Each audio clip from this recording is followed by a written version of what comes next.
Everyone, my name is Sadie, and this is my presentation on cellular respiration and photosynthesis.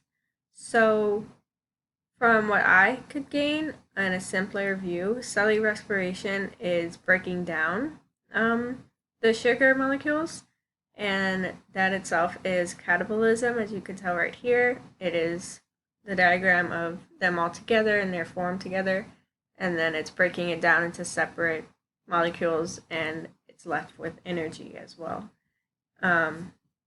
Cellular respiration is in the catabolic pathway, while on the other hand, photosynthesis builds up the sugar molecules, and that is anabolic uh, or anabolism. So it's pretty much the complete opposite as if you were to just switch the two. So it starts with them broken down with energy, and if you put that two together, it creates the form of that diagram right there. So that is the anabolic pathway.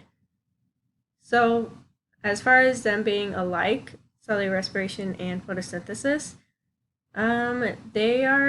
they work together pretty much, as you can tell in the bottom right photo. Photosynthesis exerts oxygen and glucose, and then cellular respiration takes that in, and what they exert is carbon dioxide and water, and that also creates light energy and chemical energy as well.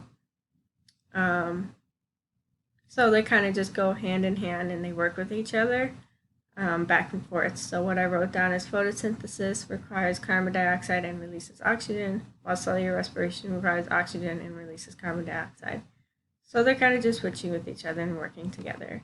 So they are alike in a way. They do both different things. Chloroplast itself is in plants.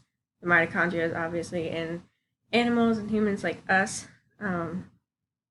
So they are different, but they do work together because we are both exerting. We say we need plants to have our oxygen, and they need us to have the carbon dioxide that we exert. So that's my presentation. So yeah, I hope that you learned something, and I hope it was simple for you. And thank you. Bye-bye.